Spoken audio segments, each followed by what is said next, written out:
Here we go. Welcome back. Small Business Safari is in action again. Welcome back, Adventure Team. We got a great guest in studio today.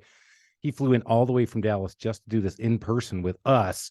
We have Ben Alexander from Hank's Handyman with us. Isn't that exciting, Alan? It is, but I want to talk almost more about barbecue I know in you Texas do. than All I right. do. But you're not going to let me. I'm going to let you in just a minute. So we're going to get going because I know there's a lot of handyman people that listen to this stuff. As you know, we're trying to make sure that you are successful when you go up to Business Mountain. As you're going up there, we want to make sure you're getting tooled up and make sure you can get up there. But before we do that, we've got to say cheers. Welcome in studio, Ben. Cheers, Ben. Ben's drinking it up with us too. He's got a spiked drink. It's awesome. And we're going to drink Classic City Lager from Athens. But all right, Ben, before we introduce you, you're from Texas. They say that all the barbecue that comes out of Texas is the best. Go ahead. Brisket is my death row meal, by the way. So if you do, if I commit a murder. Pork ribs. Is that the one? Pork ribs for you? They're brisket right behind it, though. I'm thinking double cheeseburger for me. Double cheeseburger? A double cheeseburger. All right. So what is the best technique for barbecue? You were talking pellet smoker, which is almost sacrilege in Texas, isn't it? Yeah, that's why I'm a little reluctant to say. I really love my Traeger. That's from my home state, Oregon. Is it really? Yeah. Oh, boy. Here we go again. Yeah, there's some fantastic barbecue. Is that a liberal smoker? It's from the other side of the state. Okay, good side. Yeah. All right. So you're admitted pellet smoker. Do you admit that in Texas to many people? They're pretty popular in Texas to people who are busy doing something. I always just wonder how other guys have so much time on their hands to sit around and fan the flames for 12 hours. That's true. Pellet smoker, you can set it and forget it. All right. You're not trying to convince me. You're just trying to convince everybody from Texas. No. Now, when I get that hate mail that says pellet smokers are the worst, I'm just going to forward that crap right to you too. I mean, it's literally the same conversation as I'm sitting over here looking at Milwaukee, Rigid, DeWalt, or Ryobi versus Ford or Chevy. It's pellet smoker or your hardwood smoker. So Chevy, Milwaukee. I mean, I think we've. Well, it's obviously Ford and DeWalt, but so right now, house divided. Here we go. And Makita and Ford F-250 diesel works fine for me, so I'm good. There we go. All right, man, we got to get into this because we got a great story to tell. So Ben and I have been hanging out today. He flew in from Dallas to check out what we do here at the Trusted Toolbox. It's been fun learning from somebody who's the same size as we are. It's exciting to hear how they've grown. But before you started this handyman business, what the hell did you do? So my background, 22 years of heating and air conditioning. Went to trade school, worked startups on new construction, then went to a franchise for Clockwork, ran maintenance, service technician, sales technician, spun off a whole nother company for 8 years doing geothermal heating and air conditioning, spray foam, solar, and then linked up with a very large home service company in Dallas and worked with them, helped them build their HVAC company. 5 years. And then we spun this handyman business off of that larger home service company. Man, it sounds like you had a great path to get there. Yeah, obviously staying in the home services business helps you set you up for success as you get started. But one of the things that you mentioned to me off air that I wanted to bring up was this your idea to begin with, or did this guy kind of invite you along and say, here's this opportunity, you want to go grab it? Yep. So one of the owners of the larger service company, we'd obviously been having issues finding reliable home service providers, especially in the handyman field, to help us with what we called oops jobs, plumbers, electricians. You're working in houses, you're dropping tools, you might bump a wall, step through a ceiling. Plumbers and electricians like to cut holes in walls for rewire, repipes, and replace valves and stuff like that. So we couldn't find anybody that was doing a good job taking care of our customers at the level that we were used to and our customers were used to. So, as a service manager of a pretty large department, the last thing I want is when we go in and screw up somebody's house is to now have to deal with the aftermath of sending a bad contractor in after us. So now we look like a bad contractor sending another bad contractor, and the scale just escalates. So we're looking around and doing our market research on Google, and we're like, man, the handyman world is empty. I mean, you have to have 75 reviews to be the top rated handyman in our market. That's ridiculous. So we just saw that it was just an wide open market and decided to go for it. So I love that you said that. You know what? There are no good handyman out there. So you know what? It seems like a really easy business. Let's go ahead and get started with that, right? So it's been easy for you, right? The last 3.5 years. Yeah, it's been a cakewalk. Yeah. Yeah, the last conversation we just had was not a cakewalk. So that last conversation we just had, which is something that I put in my book. That's right. You wrote a book? Did I mention that I wrote You a book? haven't mentioned it in quite a while. I know. So it's like time a to bring it week, up. at least a week. From the zoo to the wild. Some of the great advice I got when I first started, and I put this in the book, was you don't know you're an entrepreneur until you have to run, get a check in the bank by 4:30 on a Thursday night to make payroll on a Friday morning. And I was like, yeah, that kind of makes sense. And sure as shit, what happened to me? Not less than a year later, I was sitting there doing the same thing running. So Ben's been at it now for 3.5 years. And he said to his operations manager right before we walked in here, he said, I want everybody now to give me answers on what we're going to collect, what jobs we're completing. And if they're not going to be completed, how can we accelerate them to get them done? Because we're going to make payroll next week. And I said, listen, brother, I just did that earlier this year and I've only been at it for 14 years. So my response, I quit. So, you know what? Not everybody thinks this business is easy, but not every business is easy, right? That's probably the biggest thing. Everybody's got to think. No business is easy. Everybody thinks everybody else is always tonning it too. And I promise you, brother, that's not true. We all have to scrape, claw, get up there and get going with it. So this guy invites you on this journey, says, all right, Ben, let's go do this. And you said, like this guy, obviously he was a mentor of yours. Mm-hmm. And I think that's one of the key nuggets. I think one of the key things we've heard of people who have come on this show is that, you know what, I have this great idea and I'm going to go out there and I'm going to build it. And a lot of people get, hey, this is a good idea. You want to go along with me and do it? And the guy's like, all right, let's do it. And here we go. And boom, you picked a person first and then you pick the business second. And then you've gone off and done it and attack it. That's cool. Yep. So, I mean, the part that I talk to a lot of people about is this is my third go at it at home service company. First two don't exist anymore. Oh, boy. Third time's a charm. So there you go. Hopefully it's not the fourth. So there you go. Willing to be up there and open up and say that, I've started 2 different home services business that don't have to actually even exist now. And now I'm on the third one. Yeah, obviously you got that serial entrepreneurial bent. Did these guys just feed that ego, this mentor of yours, or is that something you're like, man, I've always wanted to do it, and these guys are giving me the outlet to go make it happen? Yeah, so I think they knew my background ahead of time, and my second business, as it was failing, they were kind of coaching me along through it and trying to navigate it, and they knew that it crashed and burned, and obviously I have that. Well, let's see here, I did one of those personality profiles. The whole company was doing it, and mine was, oh God, I can't even remember at this point. It was just a serial entrepreneur type profile. I think it was an enterpriser. It was my profile. Does not play well with others in the corporate world. So You're right. I said, yeah, the more I get to know him, I was like, dude, this guy would absolutely be a caged tiger in the corporate world and be the guy that nobody wants to hang with. Well, and I love the fact a serial entrepreneur, he casually talks about the fact that he's already had 2 businesses that failed. And what does he do? He just jumps right back in it again. And I think that's a great lesson for people who are thinking about leaving the corporate world and who are afraid. You might fail, but it's not going to kill you. You're fine. You haven't missed a meal. You still got a Traeger. It's the same life lesson that you learn with every time you're going through a hard time. You're learning something, but you don't realize you're learning something. You're just in the stress of it, and you're just, I don't have any hair anymore, so you're pulling your hair out. But what you don't realize is a year from now, you look back on where you were a year ago, and you realize that every single thing that you went through was lessons if you were smart enough to reflect and pay attention to those lessons and be like, I learned the A, B, and C from that really hard experience. So I learned about good and bad business partners through both of those adventures.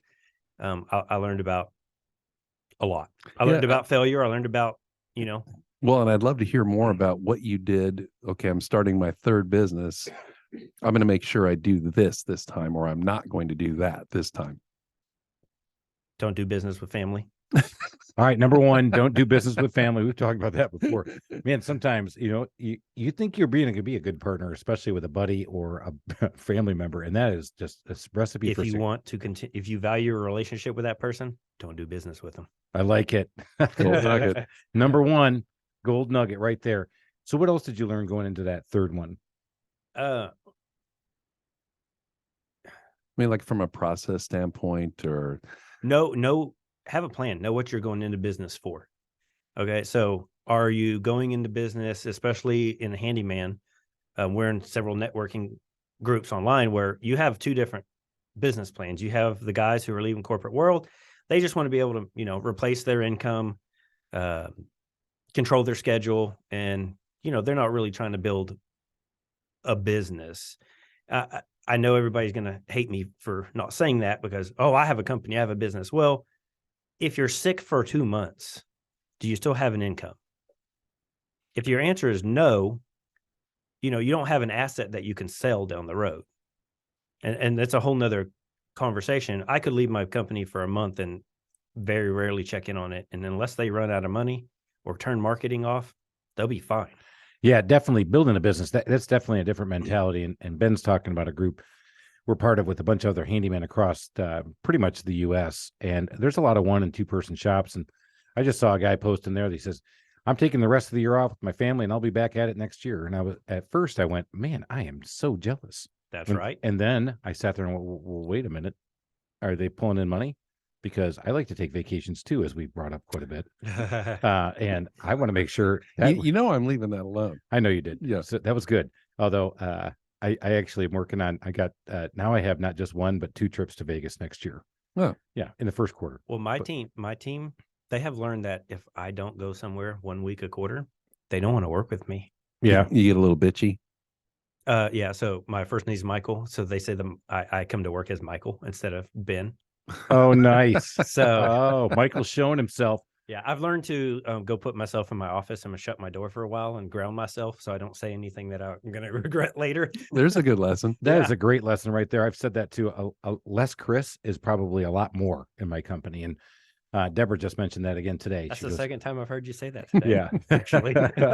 Exactly.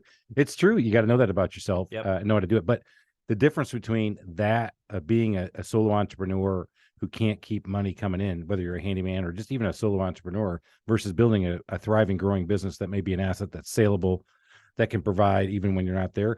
Different mindset, different mentality. And so that's what we talk about here a lot is if you're going to be that solo entrepreneur, okay, good. God bless you. That's awesome. That's that works for you. Perfect. If that's what your plan is, you got to know what you want first, because every step that you're going to create, each one of those avenues has different steps. That's right. So as you guys were starting out in this thing, again, starting from scratch, but had some benefits, what were some of the things that you could say, I hung my hat on that I knew I could grow quickly on? Available assets essentially, because we were spinning this off of a fairly large existing company. I already knew that I had a marketing people I could reach out to. I had a database of customers. I already had a lead source by the other technicians from the other home service company. We didn't market for the first year at all.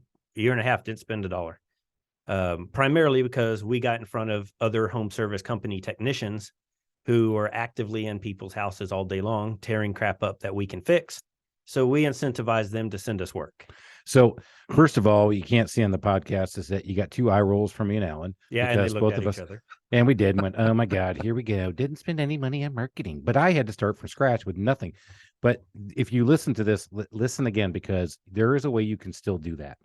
So Correct. Ben was plugged in to contractors that were doing it. Now they happen to be part of the same umbrella organization, but think about that. You could have done that anyway in any business you're in. Why don't you think about other contractors who open doors for you for free? Yeah, it's active marketing versus passive marketing. You can spend all this money and just wait for the phone to ring. You just actually went out and talked to people who you knew could be direct referral sources. And Right. if you find 20 people who can refer you on a regular basis, that saves you a ton of marketing money. Right. So if you think about it, if I was to do this without that network and I was like, hey, I'm going to come to Atlanta and I'm going to start a location. Well, first of all, I wouldn't do that. I'd try to buy you first. But Anyways, there smart you go. move.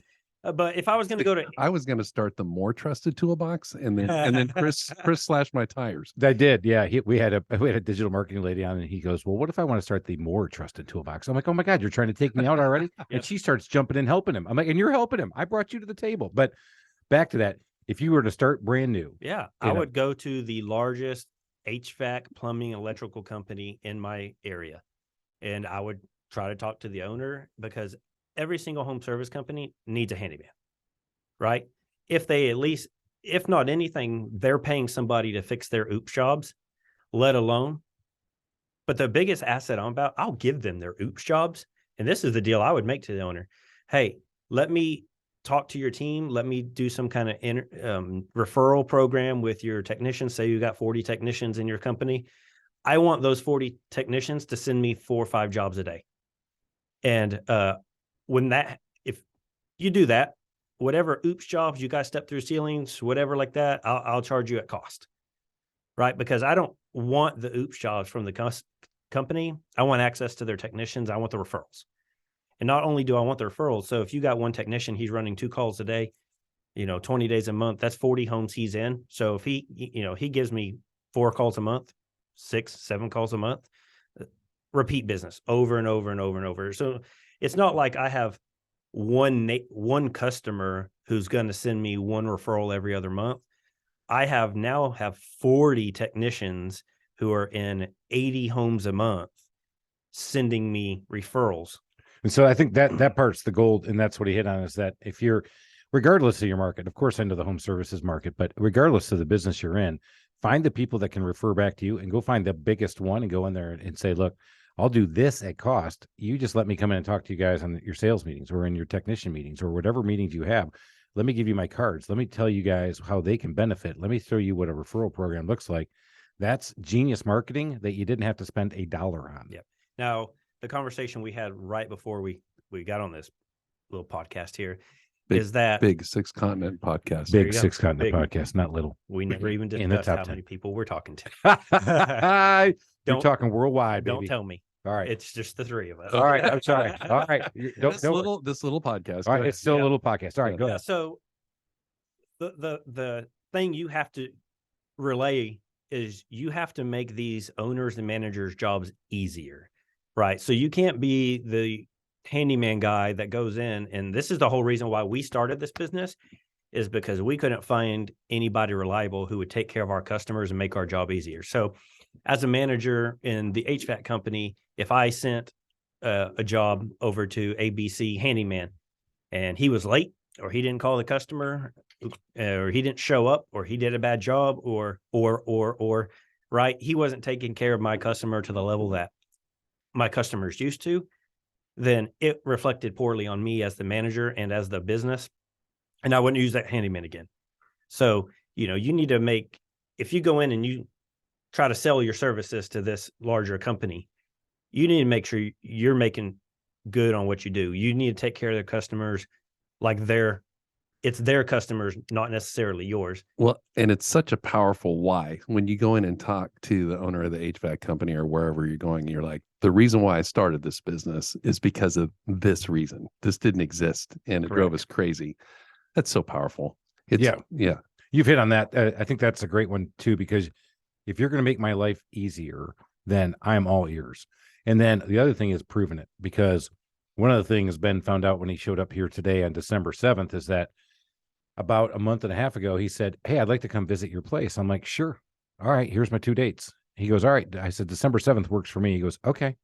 And then the week before Thanksgiving, he goes, here's my tickets. I'm like, oh shit, he called my bluff. He goes, you didn't think I was going to show up. Well, let's talk about that. Because in our world, when people say they're going to do something, a lot of times they don't. And just by doing what you say you're going to do puts you in the top 10% of any 1%. Maybe 1. Yeah. Yeah. So you actually show them that you can do it and make their life easier. Then they go, huh, you know what? You made my life easier. And that customer's going to come back and use me for my HVAC services or plumbing or whatever I've got to do, what I'm best at. I think what you guys are doing, though, is so cool. And I think it's worth taking a step back and talking about it for a second, because somebody who's in business and you feel like you're by yourself, or somebody who's thinking about getting into business, and you look at anybody who's in a the similar space as the competition, even though you guys are in separate markets. And yet, Ben, you reached out to Chris and just said, and I don't know why, I'd like to know why you reached out to Chris in particular. And the fact that you're getting together, Chris is spending time with you, you're taking time out of your schedule to get together. You guys are going to cross pollinate. I'm dying to know what you've picked up from each other, but I just think what has happened today is just one of the coolest things. It's almost like you only see that in certain industries, I think, and it should be more common. But Chris talks about how helpful entrepreneurs are, but you see it in the brewing space. Brewers are really collaborative, even in the same market. But talk a little bit more about what made you reach out to Chris and what you guys have learned from each other today. Yeah. So, when this idea came along, I had looked around through networks and everything. I was like, I need to find somebody who's doing this, doing it well, doing it at scale. And I want to go see what they're doing. I want to learn from them. And I could not find anybody, which is odd because I have, over my 22 years of HVAC, I've been all over the country in different HVAC home service companies. And we open up. There is no hiding. I am transparent as can be because there's no college to learn home services. You have to learn it from the people who are doing it. And most successful entrepreneurs in home services, if you ask, they'll let you come. They'll show you. But you have to put your foot in the door and you have to show up. Show up and say what you're going to do. And then, yeah, I think, obviously I've said that before. I'm willing to help anybody who's willing to listen. I've done it before. I remember a handyman who came out to me from Tucker and said, Chris, how do you do this stuff? And he's looking at me and I said, well, here, you want to look at my books? What? You're going to show me the book? I'm like, yeah. What we do is really freaking hard, man. Of course. Go ahead. Look, there you go. See that bottom line? Yep. It's that tight. Yeah. And I think what people don't understand is I can show you my pricing. I can show you how I pay guys. Implementation is extremely difficult because people think that you could just go out and just go, okay, well, here's the price. And there's not. What most people don't understand is perceived value, right? So just like a Kia, and I know Kia is not what it used to be, and a Mercedes are both a vehicle, and they're both a car, and they'll get you point A to B. But, Neiman Marcus and Walmart, they both sell clothes. Why is somebody willing to pay Neiman Marcus prices for a shirt versus Walmart prices? I'm looking at you, Chris. Oh boy, here we go. Oh yeah, man, Neiman Marcus. Here we go. So he's going to tell you a great story. Alan has a great Neiman Marcus story. It's Nordstrom's. Oh, Nordstrom's. That's we, right. we keep dropping this hint, but we'll save it for another podcast. All right. What I want to know is, has this been worth it? And what have you guys? I mean, it seems it's. And I'll take my. I'll go in the sound booth and just go. I'm not going to listen for a minute. Go ahead. I just think it's such a cool thing that what you guys are doing. I mean, are your businesses more similar than you thought, or are they're quite a bit different? Yeah. Okay. Yeah, I'd say we're going to market a little bit different. Yeah.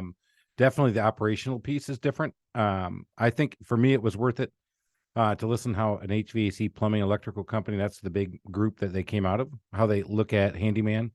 And I think the one thing, that maybe, I don't know, I'll let Ben answer on what he thought he picked up here. Maybe he didn't pick up a thing. I don't know. But we did feed him Chick-fil-A biscuits in the morning. So I got that going. I think for me. Ben's probably going to take a lot more vacations. I didn't eat them. Chick-fil-A. There's a gold nugget. Chick-fil-A biscuits, baby. Oh, those are. They're good. I could pop 4 of those in a moment Yeah. without even thinking about it. But all right, I'll let Ben answer if he thought it was worth it. Well, I'll tell you what I think is worth it. And anytime I have any of these visits, I think the relationship is actually worth more than the data. Just for the fact that, I can see this as something that Chris and I can meet quarterly and learn and grow from each other. Also, it's lonely sometimes as an entrepreneur or the top of your organization. Sitting here trying to bounce something off him like, oh my God, we can make payroll next week. Like you can't go say that to any of your employees. No. Yeah. In fact, as you were saying that, that to your ops manager, get that number, I was doing that. And Ed, who you've met today, that was my mantra about a year ago. Mm-hmm. I'm like, because especially with my remodeling team, it's very chunky in the payments and our cash flow was really screwed up. These guys weren't collecting when they were supposed to collect. Even though I thought we had a process, I didn't have it clearly documented. Then when I did, they weren't following it. And I said, look, if I don't get paid, you're not getting paid.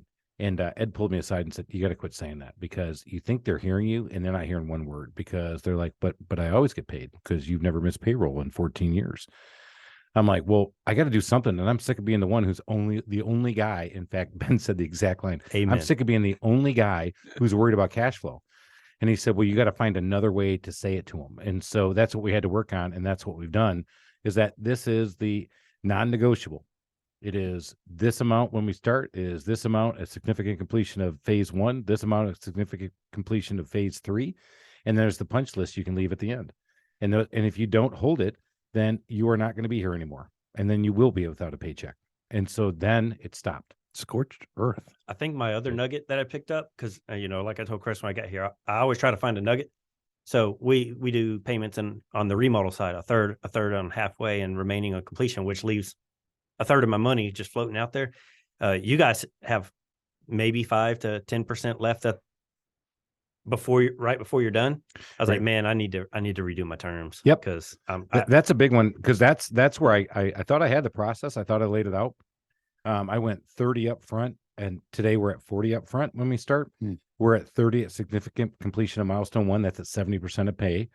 And then we do 25% and then hold back 5. And that, because if you said the last third is based on your 100% satisfaction, there are people out there who play games with you, and they'll be like, well, I'm not those happy. are my customers. Yeah, Yeah. that's right. Mine too. Yeah. Well, brother, we're talking to the same people. I don't care if they're in Dallas or Atlanta, but that's where we've had to change it. But when you set that expectation up front, it definitely changes the mindset. And it's helped. It helps with cash flow, because, again, going back to it, you're the only one who's responsible for this. You got to find a different way to tell them. It's so hard, but that's one of the things we bounced off each other today. I think My exact words were, why am I the only one with a sense of urgency over this? I know that feeling. Where's the sense of urgency, y'all? Because we always get paid, and you can make all that money. And that's why I was telling Ben too, is I'm part of a mastermind group who, there's a study out there that says that if you have employees and you start sharing your top line books, and I think maybe we talked about this before, but I'll talk about it again. One of the guys I know who ran a very, very large company, 25 million in annual revenue. He was showing the top line revenue number and showing the expense line items to all of his employees, doing the open book thing. And it basically backfired him within a year. And it's because of this study that he wasn't aware of, that I wasn't aware of, and we listened to it. And the study says this: and when you show employees these numbers, and you're a small business, and a small business defined as obviously 50 employees or less, or whatever the government calls it, they automatically think of that 25 million that was coming in. How much did he think that owner was putting in his pocket? 40%. 40% of 25 million. And I can't do that math in my head, but I can promise you, if I saw 4%, I would be thrilled. And they just did not know that. So it actually backfired on him. It actually, people were turning, and then people were not moving as fast as he thought. He thought he had built this great culture, and he had to take that basically transparency off the table and reevaluate and basically come clean. And even if you sit there and tell them, look, for every $100 that's coming in, Chris is lucky if he sees 3 of them. They won't believe you. Well, in a bad year, I'm only seeing 3 of them, and I'm lucky if I get to 10. I don't care. I've done that before. I'm doing all the work, and they just don't buy into that. So you got to find other metrics to be transparent, because they just won't buy into that. And that's such a hard concept, because you want to be open and clear, but they're just not buying in. I have literally opened the financials in front of a team meeting, in front of the whole entire company. I actually opened the bank account. I said, this is our operating account. Y'all see that? Yep. Okay. That's good. Of course, I showed them when it was bad. Yeah, of course. Because when it's good, it just means I haven't paid all my bills yet. Don't worry. Payroll's coming out. Right? Government. Uncle Sam's hitting me for 18 grand today. Yeah. So, that was the other thing that hit him up. Yeah. When the IRS comes a calling, you can't say no. Yeah. Our IRS took some extra taxes out of our account today. 18 They're grand. so nice. Yeah. I didn't know it was coming. Surprise. Hey, Merry Christmas. Being an entrepreneur Speaking of is people so you much can't fun. get along with, and that's why I want to get into this a little bit more too, is I told the team this morning, I said, you know what? I'd rather fight the IRS right now than Google, because Google is almost impossible to fight with. And what's happening with Google, now is they've changed some algorithms, and they have this thing called AI, which is a really fancy term for artificial intelligence. And if you know it better than I do, thank you. Please DM me so I can learn from you about how to do artificial intelligence. That's customerservice.freak on Instagram, or you can hit me up at Chris at the Trusted Toolbox, because I want to know what the hell AI is and how you're going to help me with it. Anyway, we tried to get to 600 reviews in Google, and we kept adding 10, and then boom, 4 go away. I was telling Ben that story this morning, and he said, oh my God, I got a better one. He said, and so I'm going to let you tell the story. So when you fight Google, you get all these reviews in. They're real reviews. You're doing it the right way. You're doing everything above board. You're doing out there. You're making all these things happen. You put all these reviews in, and then what happens? They make them vanish. Goodbye. 15, 20, 25, 30 at a time. Why? That? Why? We're about, I don't know, for whatever reason, the AI doesn't like them, or they think they're fake, or whatever it may be. Now, in some cases, I always tell people, or I'm in these big groups, people are like, hey, John needs reviews. Everybody log in and give John a review. I'm like, Everybody do not log in and give John a review. Please go home tonight, actually, or over the next 30 days, all you guys give John reviews from somewhere else, not all in the same room, because the algorithm will find all that and dump all those reviews. How about that one? That's what you're fighting with Google. Google took my business page down because I was getting certified as a Google guaranteed, or what we call LSA, but it puts you up the top. I'm getting certified. I'm getting that all taken care of. And however this all worked, boom, they shut down my Google My Business page. Did they tell me? No. Nope. Could they tell me why? No. Did they answer their phone when you called? There is no phone. No, it's all email. In fact, you even it wasn't even an email. We had to send in a request. And did they answer the request? No. Did my Google My Business page come up 3 days later? It did. Did they tell me why? No. Why was it violated? Don't know. Still don't know to this day. You won't know. You'll never know. God, that's frightening. Isn't that frightening? Yeah. You're like, because you think, oh my God, what have I done wrong? What have I done wrong? I've done something wrong. Tell me what I've done wrong. I feel like I'm in A Few Good Men. Hell, tell me what I did wrong. They didn't tell me. I did nothing wrong. And they shut you down. So Google is so hard to work with when it comes to that, especially in the home services world. Google My Business page, that's gold for B2C. And I just told another guy, and he goes, well, yeah, I'm kind of B2B. I'm like, yeah, you're really not. You need to get your Google My Business page up, because that is so big, but you're fighting this entity that is. So as you guys have grown now 3.5 years, you've grown clearly way quicker than I have. You scaled the business. You've been able to run it up, and we'll talk about the scaling procedures underneath. But what have you done to market? Because you started out year 1, 0. And today, what percentage and where are you putting your money today? Yeah. So, today we're getting calls from everywhere. We get calls from repeat customers now that we have repeat customers, calls from trucks, calls from neighbors. We get neighbors approaching our guys at Home Depot, Lowe's, wherever we may be. We're getting calls from Facebook, business networking groups that I have put myself in. Oh, man. We still get referrals from all those technicians every day, all the time. But, as you scale, you eventually run out of calls, and you need more calls. You got to feed the beast. We're needing about 500 calls a month. And so that's hard. So we went into PPC, so pay-per-click on Google. Relatively okay success. The leads were expensive. The volume wasn't there. I think PPC is fading, and Google's is focusing more on LSA and Google Maps locations and stuff like that. So we hopped on to LSA because that was fairly new. There wasn't any. What's LSA? Local service ads. So that's the thing where you're at the top of the monopoly board and it says Google guaranteed service provider. And they opened up the handyman category about a year ago, which it wasn't open up until about a year ago. And when you get in there, obviously the barrier to get in is pretty high. You have to be in. No handymen are there, by the way. Yeah. Well, in Atlanta, some other people have jumped on it. So I was the first. Yeah, I was the first in, but this morning I pulled it up for my team, and sure enough, there was 3 of us up there. So you're back to slashing tires? I am. I'm taking out everybody else who doesn't say the Trusted Toolbox. Even if you have more, the Trusted Toolbox. Well, even if you stole my logo, and by the way, I'm coming for you, big boy. You're not listening to this podcast. I know you're not, because you're not a businessman, but I'm going to absolutely take that wrap right off your truck. What, the more trusted toolbox? Oh, here's a little story I didn't know about. Oh yeah. What So a guy happened? in Marietta stole my logo, not the Trusted Toolbox logo, stole my entire color scheme, took the toolbox part out of it. Same everything except my toolbox. Well, And I'm like, is it copyrighted? it is copyrighted. Okay. Yeah, but I can't find them because the I couldn't get the It's a number. lot fast enough. easier to throw a Molotov cocktail in the sucker in the Yeah, you know what? Doing it right and doing it legally, or call my Uncle Tony. I You wouldn't know, worry from about it Buffalo. Hey, Tony, I need a favor. Hey, The odds are not in his favor. I don't think he's around anymore, but it did. may I be ran across this. I ran across this guy. I was driving down the road. I'm like, what the? I started chasing him down. That's not my truck. I'm like, holy crap, what's going on? You stole my colors. You stole my lettering. You stole everything. You sure there was an ex-employee going on a joyride? No, because it wasn't my Trusted Toolbox logo and everything. Yeah, I no. gotcha. Speaking of joyrides, Another yeah. So story. yeah, so no, back to Google and doing that. So Yep. pay-per-click, Google Guaranteed, or LSA, that's what they call it behind the scenes. To customers, it comes up and says Google Guaranteed.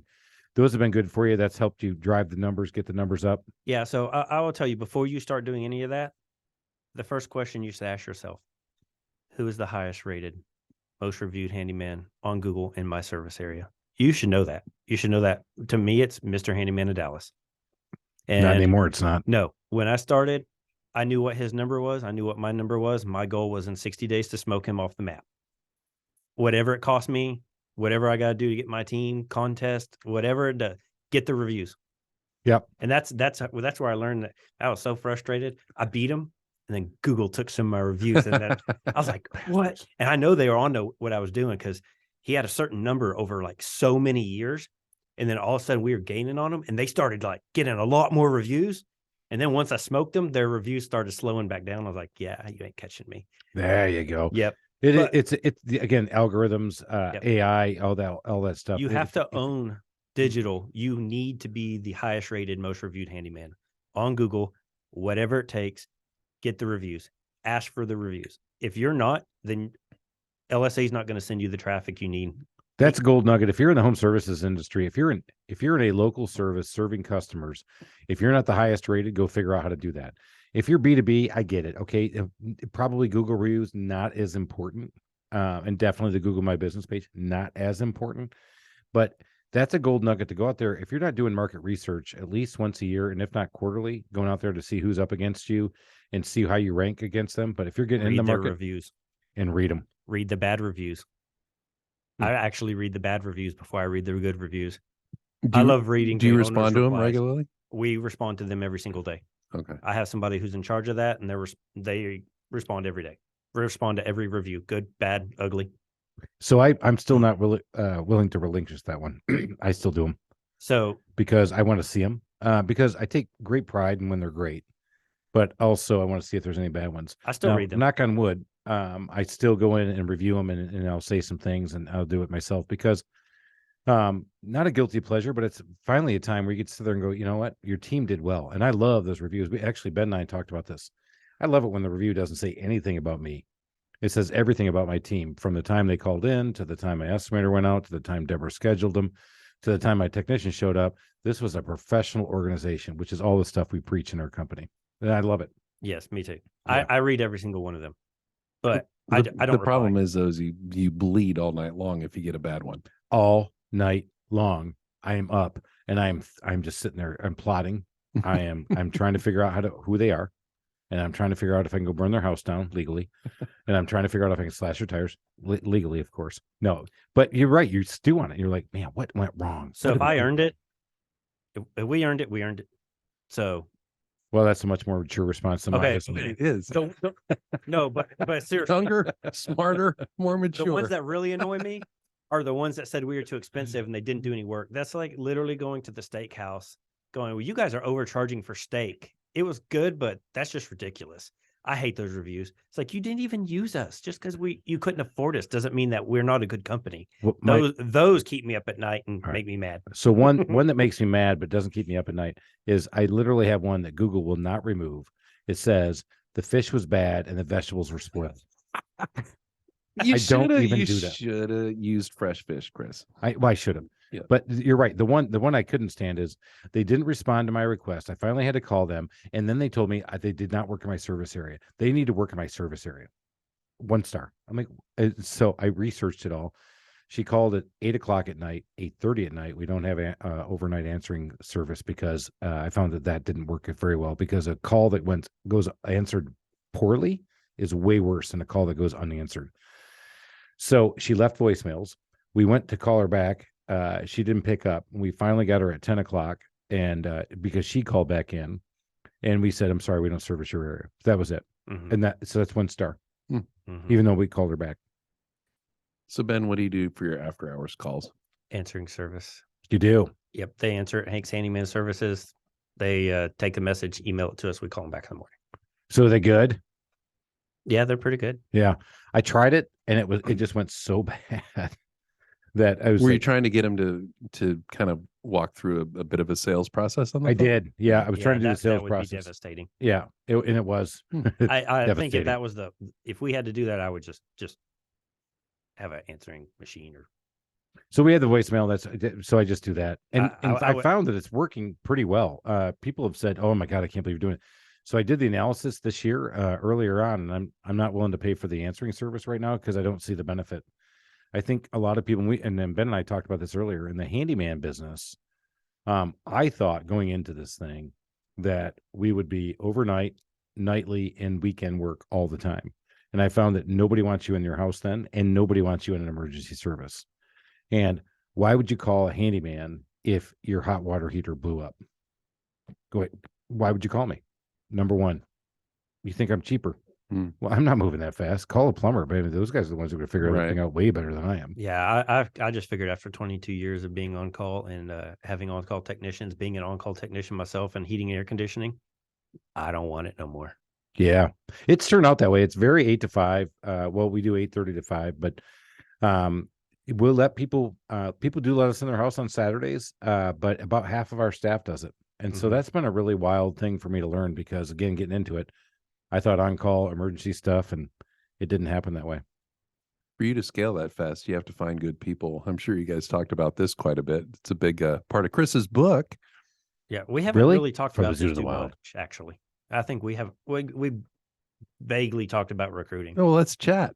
Yeah. Let's do it. We're on Yeah. the podcast. We're in it. Let's talk about it. How Yep. do we recruit for people who don't want to work?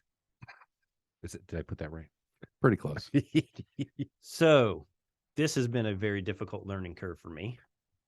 As of August, we had 7 handyman trucks. We now, Go ahead. next week or two, man, that's your 7th beer. Yeah, baby. All right. Well, this is so good. I'm having fun. Hey, Yeah. it's drinking while learning. It's There you called go. edutainment. Yep. Thank you. So we did talk about recruiting strategies, and I find that most people have a recruiting strategy of, hey, I posted an ad, now I'm going to sit back and wait. So for somebody really, really good to see my ad in the sea of ads and apply for my company, that does not work at all. So what works for me is going through resume databases, looking for certain keywords: painting, carpenter, tile, handyman, whatever, and looking for the guys that have the background that I want and actively pursuing them, calling them, texting them, inviting them to apply. So do you do that personally, or do you have somebody do that for you? I used to do it at night. Attaboy. Okay. The whole I'm getting rich owner that I just come into work and really don't have to do too much. Right. What do you mean? Right. When you say at night, you mean like between 4 and 5? Yeah. You Not know, between 10 and 1? not 9:30 p.m. to 11 p.m. No, that is a gold nugget, because you're trying to grab people who they're probably not looking for a job. A lot of our guys in this business probably don't even have a resume. Most of them are not looking for handyman work. They have prior skills relating to handyman work, but they're looking for something else. So getting them in the door, being able to talk about our company, what we do, selling ourselves, has really helped. Most of the people were looking for something else, but they didn't necessarily know what they were looking for. So all of your people then have a resume, because you and I have talked about this, Chris, in the past. Your folks don't. No, If they don't have a resume, I skip them. I don't. I go for them. because I want that lone wolf. Back to that concept I talked about, and this is one where you're right. We haven't talked about it, so let's get into it. I won't skip the guy without the resume because he may be that lone wolf who's been out there being a handyman, been able to forage for himself and get jobs, word of mouth, doing his thing. And he's really good at what he does. He just doesn't have the business acumen to kind of make the business happen. I'm willing to take a shot on him. And honestly, two of my longest tenured guys did not have resumes. One of them worked for his dad for years and years and years. Dad retired. He's still here. He's still our number one handyman, number one requested handyman. And he's the one who came in and said he applied, and I said, all right, let's call him back. And I said, I called him back and he didn't answer. And I'm like, this guy isn't really, he's going to do the same thing everybody else does, ghost me. He shows up out of the blue at the office. You're hired. I'm like, that's what I did too. I'm like, yes. Okay. I mean, we don't even have to talk. No, I went, okay. I had to put him through the paces. Right. But he's one. And then another one, he was a crown molding guy. In fact, Ben just met him today, guys from Louisiana.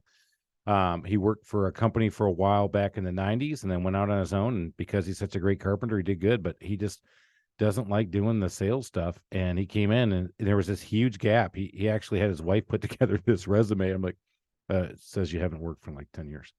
He goes, I've been to work for myself. I'm like, all right, let's talk.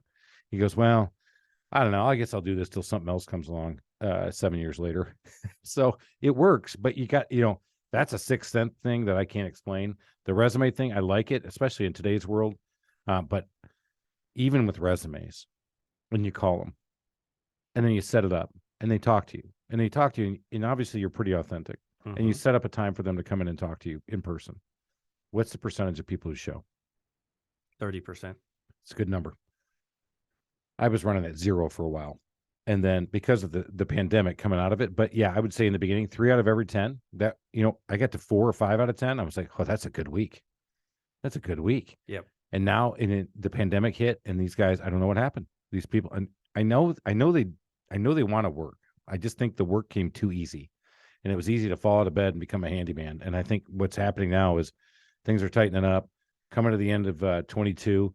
I think they're going, it might be easier to have somebody else find and forage, and then I can go out there and take care of business. Yeah. So this is going to be, I think the next 12 months is going to be a really great time for hiring, but a very difficult time for being the lone wolf as far as handyman business goes. Because, if you, for example, have a market of a million people, let's do it for easy math.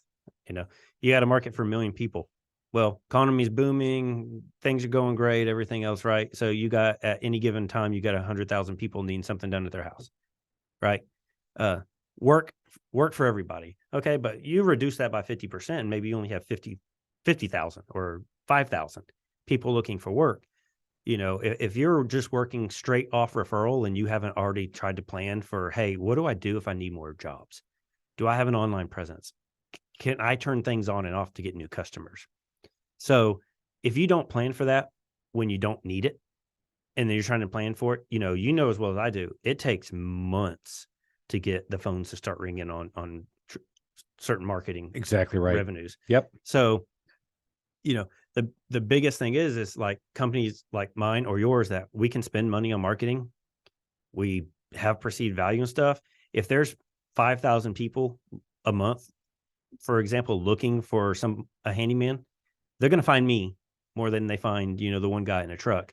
And I don't know this, but I assume most of your guys are guys that are stepping into this, or are, one or two guys that work with them. You need to be planning. You need to be working on your marketing strategy last month.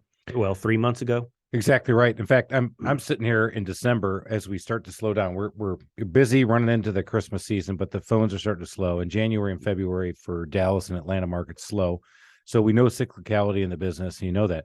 But for me and some of these advertising vehicles, I'm signing up for annual contracts to be in a couple books, to be on a website, to get the calls. And, of course, I can probably negotiate my way out of them if I had to, but that's not the way I've ever rolled. But I'm committing to big spend when I got no money coming in. Mm-hmm. I mean, not the money that we'll have in the spring and in the summer and the fall. And back to your point, these guys don't plan like that. They want an easy life. They want to know they can come in there, show off their artistry, be a lone wolf, and join. And I think that's with any gig economy worker. I was on another podcast saying the same thing. I don't care if you're a computer programmer. If you're a computer programmer skilled in a certain skill set and a certain name that would work, he just wants to know that he can come in there, make bank, and do his thing, and not be bothered, and get to do it. And if it's easy and you make life easy for him, he'll stay. I think you should hire the guy that stole your logo. I should actually. It's very, and you know what? Actually, It's very entrepreneurial. very creative. entrepreneurial. Yeah, it's I aggressive. should, in fact, instead of being It's mad at him, I lazy. should have went, "Hey, way to go." That guy's He just- lazy. I wouldn't hire him. See, He couldn't even come up with his oh. own picture of a toolbox. I feel like right now I have one shoulder and the other shoulder. I have the Yeah. good angel and the bad angel and the devil. No, kill him. No. You know, I Oh, think- you didn't say kill him, right? I'm Yeah. sorry, that was me. Whoops, Slash his Freudian tires. slip. Oh my God. I think the primary difference is with our business models and why you would look at a guy, you want the lone wolf and I don't, is because, do you want that lone wolf to go be your estimator?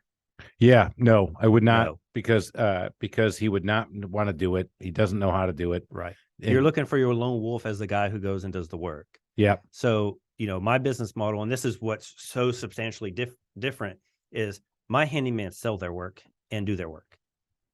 That is a huge difference. Yeah. So, with HVAC being my background, in my head, when I created this business, I'm like, I have a service tech. That's my handyman. I have a install crew. That's my remodel crew. Right. Because I use almost no subcontractors at this point. Now, in the beginning, I did because I didn't have the workflow to hire people, keep them busy full time and all that other stuff. But, I want a guy who is going to be an effective communicator. Somebody who's going to be able to talk to customers, relay value and relay pricing, and then also do the work, which has actually been very, very difficult because a lot of handyman guys have done, what do they call that? Where you're fixing up houses for make readies. Flipping. Yeah. Flipping, make ready, stuff like that. They've never really been customer facing. They've been like, hey, my company sold this job. I'm supposed to go paint these 3 rooms and fix these 10 things. So taking those guys and teaching them communication skills, pricing skills, stuff like that, that has been very, very challenging. I think it's working and it's been rewarding. And the larger we get, the easier that process is, because as they see that all these other guys are doing it, then their buy-in is greater, faster. Yeah, he's definitely built a culture where he actually says that he lets everybody else see all the other jobs they're working on, because it builds that culture of competitiveness. Mm. And what I found with my guys, the competitiveness is, when we get together in our training every other week, is that they get to see who's up in the board, who's the number one guy bringing in the money. But the thing that I've noticed with these guys is that they're competitive, but they also are the same guy that you see in Home Depot walking around going, nobody else in here is as smart as me. And so there is no competition. But I that don't guy, care. that guy is your ideal estimator, Yeah. right? See, I really like that. My guys can see their dashboard on their department real time. So if yesterday I was number 1 and now I'm number 3, guess what? I'm not happy because I wanted to be number 1 and those 2 punks just beat me. So guess what I got to do? I got to go sell some jobs. Now my estimators are supremely competitive. Correct. That one is 100%. It's game on. I absolutely want to knock your dick in the dirt. They are. Yep. I mean, I love it in a loving way, of course. And that's how my whole Can you say handyman. that, by the way? Yeah. But anyway, we digress. But but that's yeah. how my whole handyman department is. Yeah. I mean, there are guys like that because the lone wolf does not survive well in my business. Now, that's not necessarily true. The lone wolf is a remodel lead. Okay, I can see that. Yeah, that would work. Yeah, I think in your world, because the one thing, and that's the concept of the lone wolf. I just brought this up.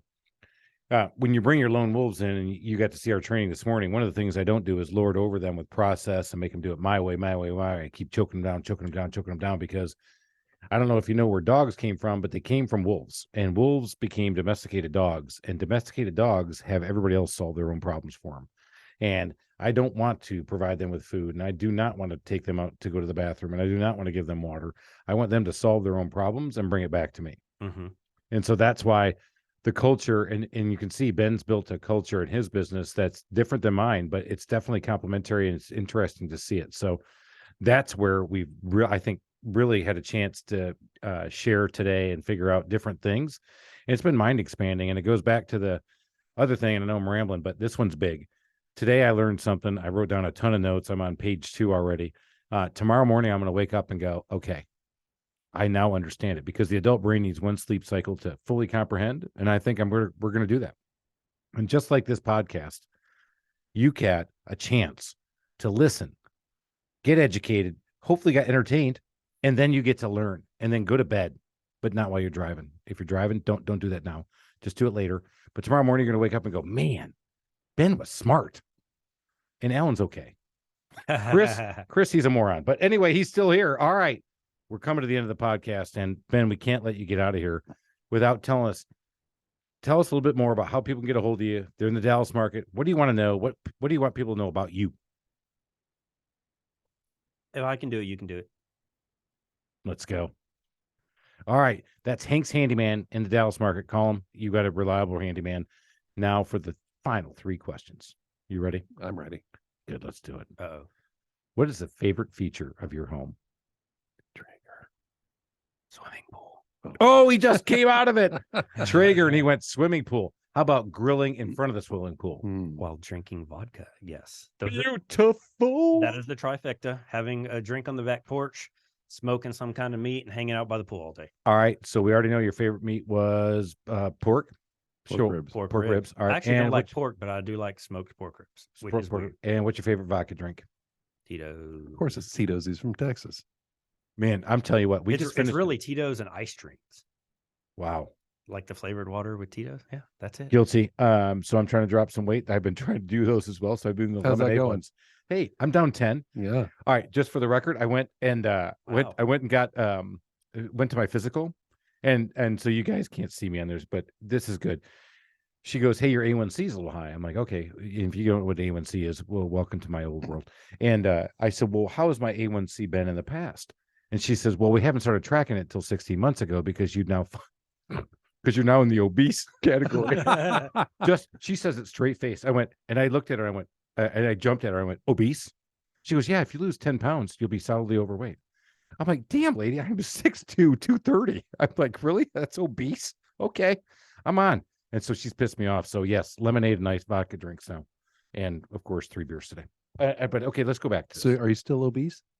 I am still obese. And my A1C did come down, by the way. I think that was a jab, by the way. Ouch. You know. But, so I didn't even talk about my favorite. I have a feeling you shouldn't have told him I shouldn't have. I'm going vegan. that. Yeah, I'll see that. That ain't happening. No. All right. So number 2, when you're out in the market doing things outside of your business, what is a customer service pet peeve of yours? Poor customer service. All right. What's poor customer service to you? Depending on my location. If it's at a restaurant, it's not filling up my drink, making me sit there forever and wait to order. Pretty much that's it. Yeah, I cannot handle poor customer service. So go. No, You're jumping in? no, You no. sure? Just listen. Go ahead. Just listening? Yep. Not filling up your drink. Like your Tito's drink? Or water? Whatever it may be. That's I'll give the restaurant some slack the past 2 years, I guess. But a hard business too, right? yeah, I mean, if you wanted to start a harder business, which one, what would it be? Oh my gosh. I would never want to be in a restaurant business. Right? I mean, as hard as our business is. My first job, I was a cook at Dairy Queen. Oh my God. Horrible. I was 15. I think it was like $4 an hour. It was horrible. I've never worked in a restaurant ever since. Oh my God. There you go. He's Yeah. been scarred for life on that one. Or burned. Scarred. Grease fires for life. All right. Number 3, give us a DIY nightmare story. Now, I know you probably have some contractor ones because we all do, but give us a DIY one that actually hit, and it hit hard at home. Yeah. So let's see here. We had our pool dug a week or 2 before Christmas. I decided to, on December 26th, tear down all the Christmas stuff with our backyard looking like a mud bomb, rip up all the flooring, all the baseboards, and take out all the carpet and put vinyl planks and all new baseboards in. So my backyard looked like a bomb went off in the backyard. It had been raining for a week. I got I took 5 days off. I thought this was going to be a 5-day project. What is it, about 2,000, 2,100 square foot of it? And then I decided not to take the tile out. So I put a hardy board down and thin set to try to level the floor so I didn't have to use transitions. 3 days in, I was probably maybe 1 day in. Oh boy. I had to call a contractor friend of mine. He actually owned a handyman business at the point in time. And this is before this was even on my radar. I was like, hey man, I'm in trouble. What do you mean? Like, I only have 5 or 6 days to do this. I thought I would be to a certain point. I'm literally where I thought I would be done at the first day. I'm literally 3 days behind. And I have to go back to work. And my house is a mess. My wife is tired of being locked in the bedroom because I blew out the whole entire house. The dog got out. So she was in the backyard yelling at me, covered in mud, because, of course, every part of our house looked like a war zone. Oh my God. So he sent a carpenter and a helper and himself, and they came in 4 days with myself and 3 other guys to finish. I so underestimated So how hard that job was. So are you your number one estimator at your company today? I don't leave the office. Attaboy. Smart. Know your strengths, know your skills. That, you know what, we've had flood stories, we've had fire stories. But that one with you could just put that picture in your head with the wife screaming at you. That's not helping. No. Anytime I tell my wife how much something's going to cost and how long it's going to take, she just doubles and triples it. She Yep, knows. every Yeah. time. Yep. I love it. Are you doing it? No, thank God it'll get done on time. Right. Yeah, actually, my wife now just calls the office directly to get people scheduled because she won't wait for me any longer, and she likes my team better. Oh yeah, no, do it. Just have her call right away. If you're listening, you should listen to this podcast. Ben's doing a great job, but go ahead and just call and just say, I'm Ben's wife, and I like you a lot more because my wife likes my team way better than me, and she lets me know that pretty much on a monthly basis. It's because you're obese. Because I am obese. All right. And with that, Fat Chris is out of here. Go out there, be successful. Hey, if you like this podcast, go out there, man. Just rate, review, follow us, check us out. Tell your friends if you like this. And if you don't tell anybody. But we got to keep going up that mountaintop. Let's get you up there. Let's be successful. Your definition of success might be different, but go make it happen. Until next time, we're out of here. Cheers.